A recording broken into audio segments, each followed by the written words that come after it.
Peace, prosperity, and love, beautiful people. Welcome to Gracefully Imperfect, a podcast for the Black and African diaspora in material of socioeconomics, politics, religion, and so forth. The centrality of this podcast is immersive empathy, introspection, deep thought, soul-serving conversation and communication, all in the light of unlocking the keys to vulnerability and transformation. During our time together, we will engage in topics related to mental and spiritual health experiences, the intersectionality of mental health and creativity, identity and culture, and any and all things related to healing from trauma, gathering insights, cultivating a deep sense of knowing, and repairing soul wounds. In the essence of communal love and collective consciousness, let us open our minds, lighten our hearts, settle our spirit, access soul intelligence, and affirm the richness of our humanity. Peace, blessings, and revolutionary love to all of you. This is Brother KD, and this is Gracefully Imperfect. And on this podcast, we are constantly looking at all aspects, all perspectives, all pieces of our imperfect selves. And we are embracing transformation and vulnerability, one conversation at a time. I'm your host. I'm the creator of this podcast, and I have been blessed with the ability, with the health and the wellness to sit here before you and to continue to share in this sacred, intimate space of transformation, vulnerability, and reawakening. I know it's been a while. I know it has. And we are going to become more consistent on this platform. Yet and still, I'm still seeing a lot of you showing up, watching previous episodes, becoming subscribers. And I just want to say thank you. Out of all the other podcasts out there, all the different mediums to listen and to gain perspective, you chose Gracefully Imperfect. And I hope that you continue to choose Gracefully Imperfect.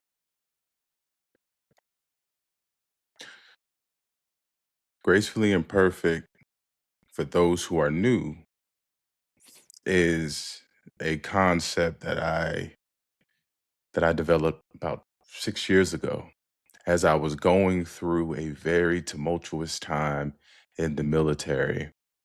And during that time, I was facing the mirror and seeing a version of myself that I was ashamed of. And this version of myself focused more on material aspect, performance, production, and doing what needs to be done in order to socially ascend within an institution. And I noticed that because my focus was more materialistic and superficial in scope and in nature, that it distorted my understanding and interpretations of reality.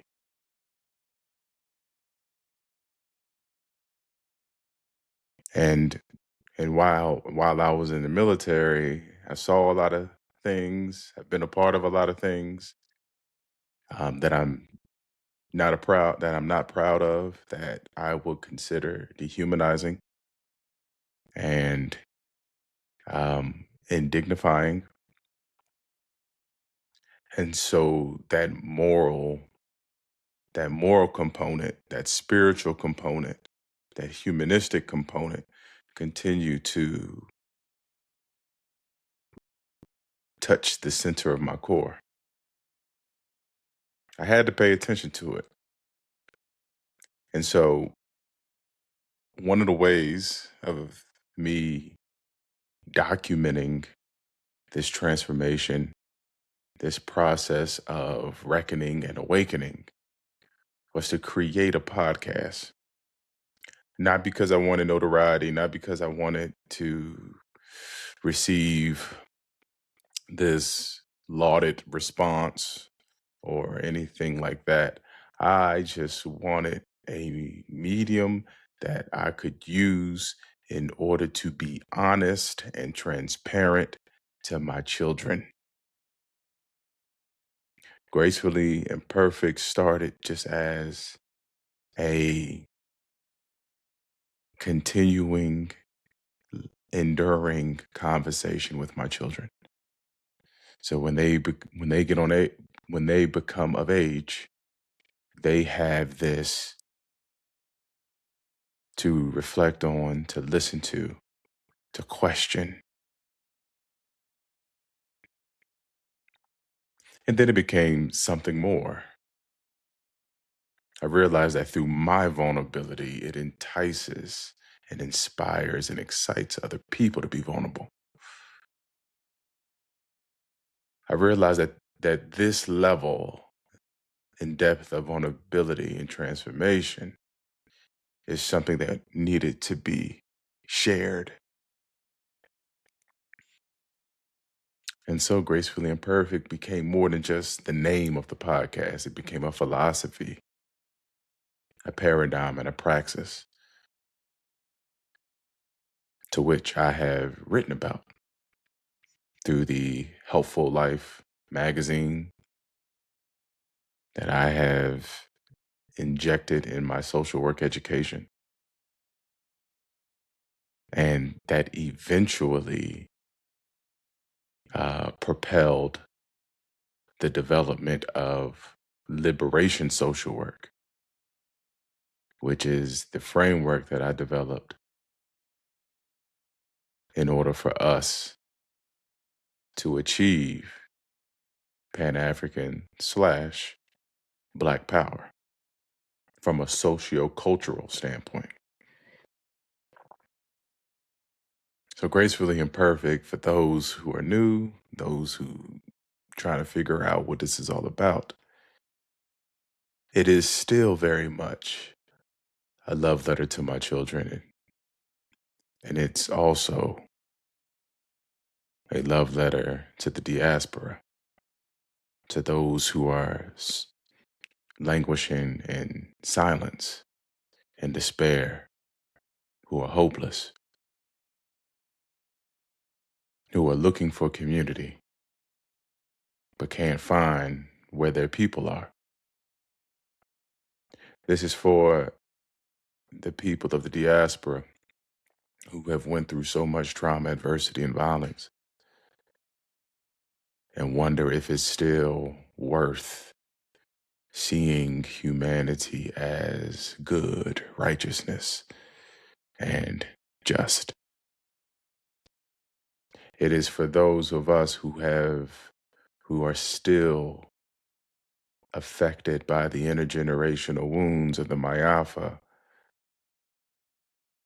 the African chattel enslavement period, who have grew up in socialization circles where we were taught not to love ourselves, that we were taught to compare ourselves to white people, to assimilate to white people, to adopt their frame of reference and their point of view. And the consequence, we have been miseducated, misled. We have been taken away from the source of our ancestral wisdom, knowledge systems, and traditions. We have been given pre-established values and principles. And our center of focus, our perspective, and our point of view and our ideas have been marginalized. All of that changes through Gracefully Imperfect. All of that changes through liberation social work.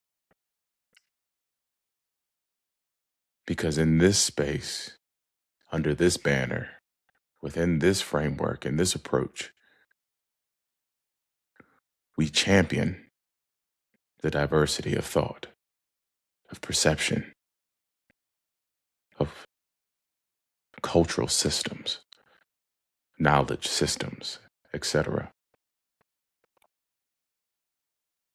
We look at the Black woman and the Black man and the Black child as the center of focus. We look at Black survival, flourishing, thriving situations with fervor and attention. We look at Black mental health and emotional wellness. We look at spiritual components. We look at everything that is blackety black. You dig? So I really truly hope that we can continue to do this work and continue to really cement our groundings within the legacy of Black joy, Black healing, liberation, and resistance.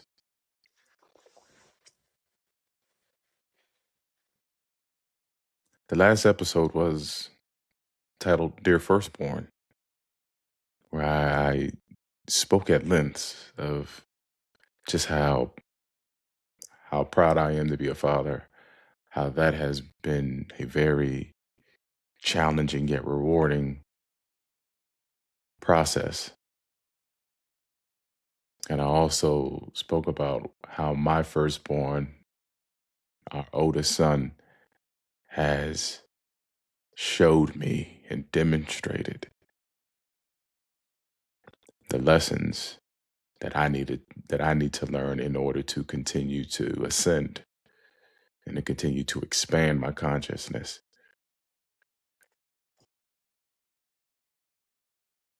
And to be quite frank, I I love my my children so much that if I could, I would center all my content around them. I really would. Um, and I will get to a point to where I'm gonna start bringing them into the fold because they are the number one. They're the number one. They're the number one people in my life who teach me the most about myself. Now, let me repeat that again. They are the number one people in my life who teach me the most about myself. Children are the mirrors of our ancestors.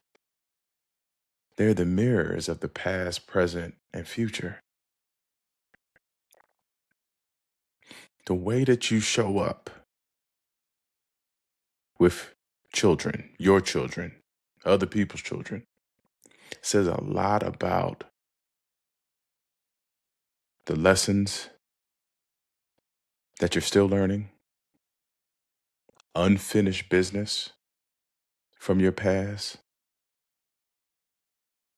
underlying issues that are enwrapped in other things, which would tend to confuse you and distort your ability of knowing exactly what it is.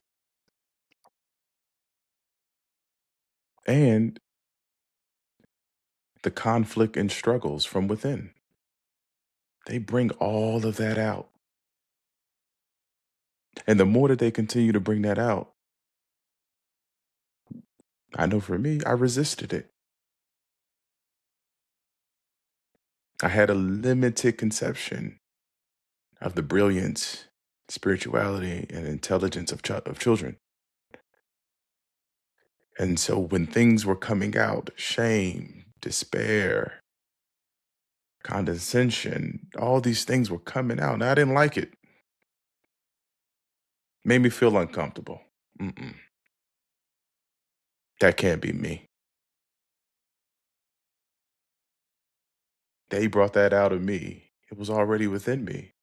It was already dormant. It has already manifested. But I know I fought that. I resisted it. I rejected it. I avoided it. I denied it. And once I started to learn more about the developmental psychology of children, of Black children, and and I read that book multiple times, Dr. Amos Wilson, and I started to uncover the cultural foundations, the wisdom traditions, the concepts of education, intelligence, etc., from the perspective of ancient African traditional society. I then began to have this shift in consciousness, shift in perspective, and it shake, rattled, and rolled my point of view. So now I don't look at children as these passive beings that we have to pour so much into. Granted, yes, they must be educated. They must be nurtured. They must be socialized in very secure, healthy, warm, and loving ecosystems. But they do possess their own level of attunement and sensibility to spirit, to nature, to the ancestors. And if you don't want to believe that, I have three. And they all give me something to ponder on, something to question, something that raises my eyebrows, something that touches the depths and core of my being and most of the time it's unspeakable. They're wise beyond their years. Not talking about them being smart. I'm talking about, especially from the sense of academia or public school education. I'm talking about their sensibility, their purity. They are not, they haven't been shaped and influenced and impacted by all the environmental stressors and obstacles and hazards that this social world possess. So they are essentially um, a great source to see yourself in all of your dimensions.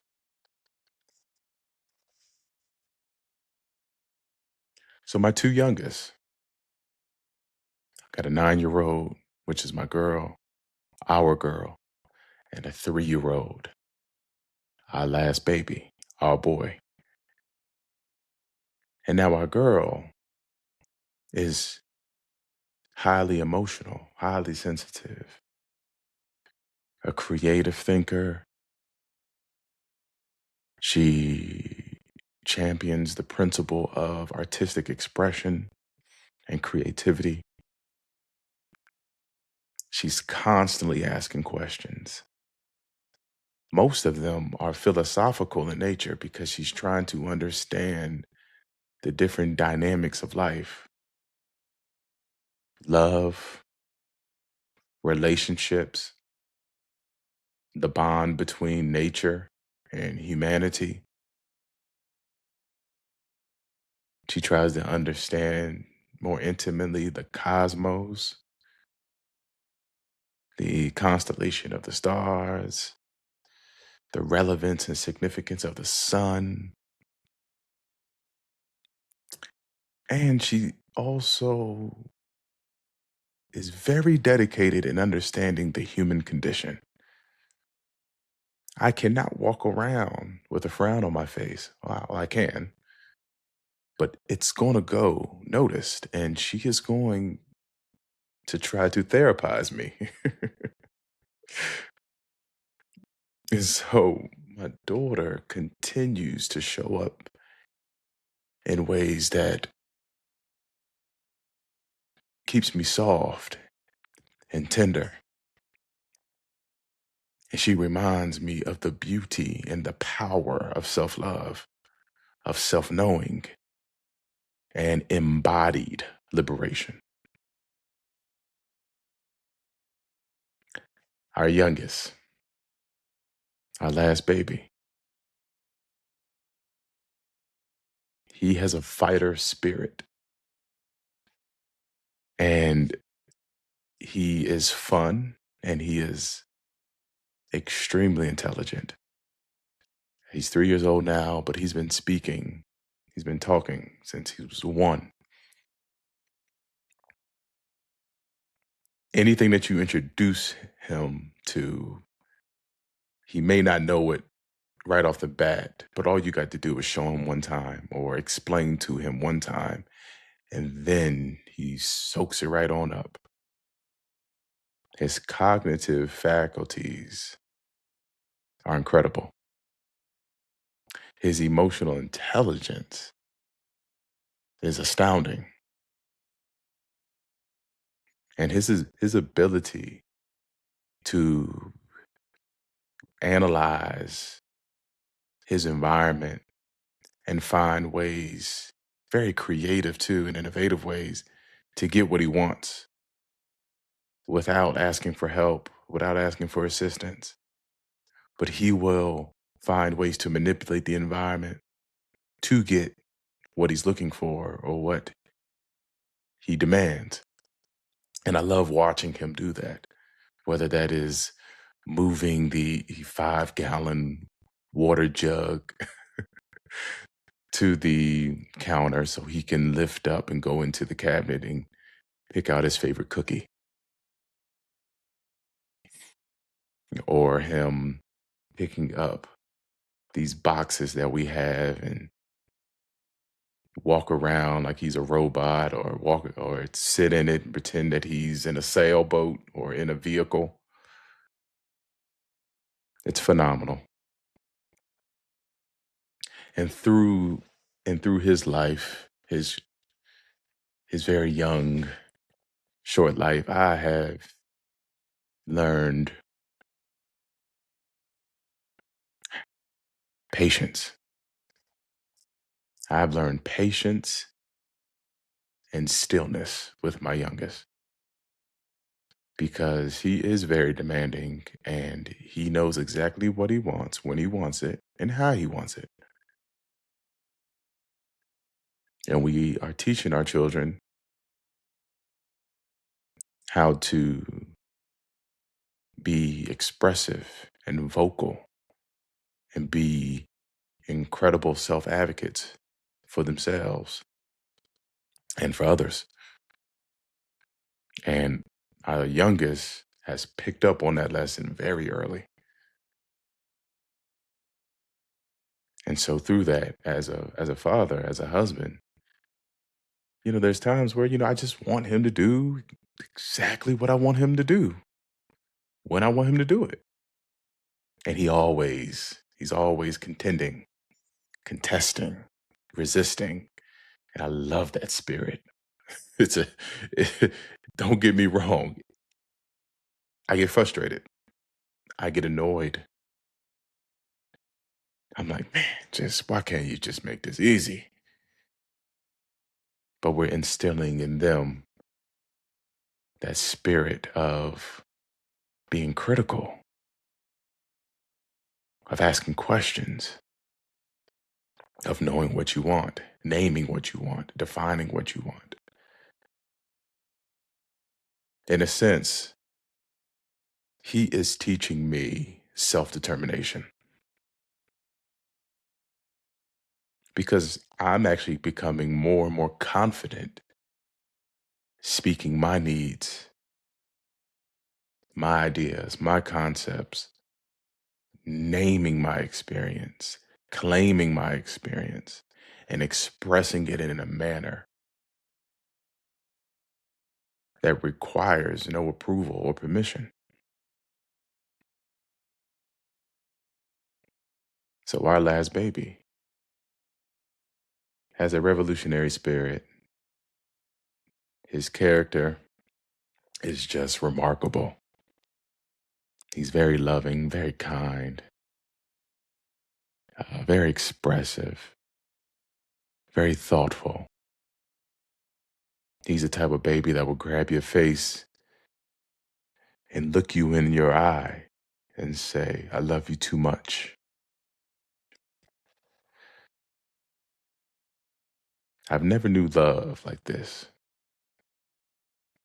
I came from a family village and there was a lot of love there. A lot of love. Grandmother, great aunt, brother, sister, cousins, uncles, aunts. But it's something about the reincarnation of our ancestors through our children. They bring so much strength, so much wisdom, so much warm, radiating love and compassion that sometimes it feels too good to be true. Yet and still, it's not a coincidence. It's not a hoax. It's not misinformation. This is a continuation of the cycle and the circle of life.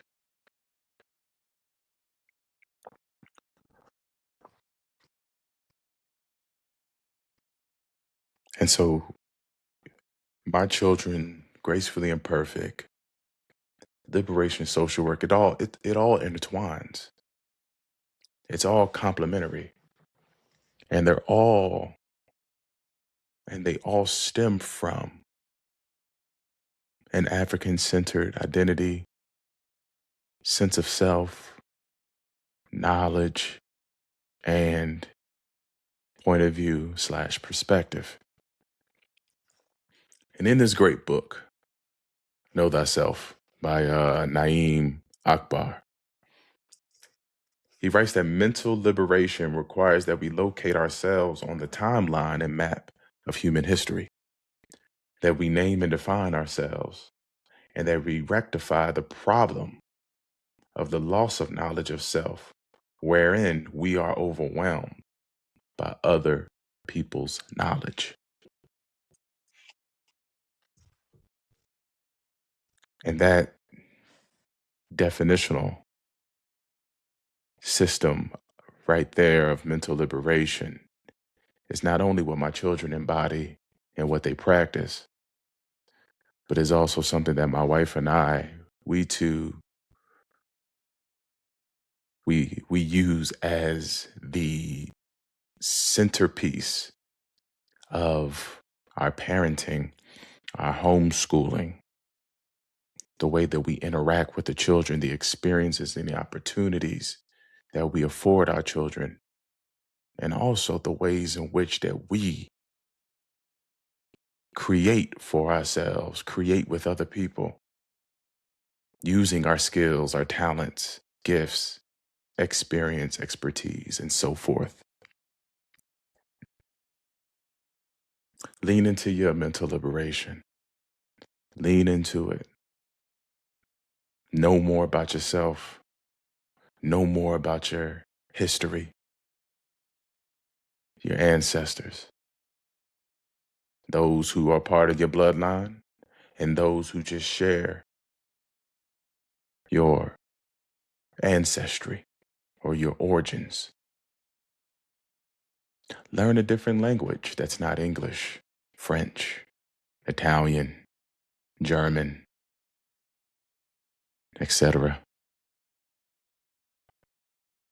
Learn a language that stems from our ancient beginnings, that connects us through time and space, the essence of humanity, the cradle of civilization, whether that be learning the Kemetic language, learning some kind of Nubian language, learning Dogon or Swahili. Mental liberation is something that we must not only develop within ourselves and we must achieve for ourselves, but it's something that we also must inculcate into the next generations and those who are unborn. I hope that as you move forward in your life, that you continue to embrace transformation, vulnerability, self-knowledge in all of its forms and all of its various faces and shapes and constellations.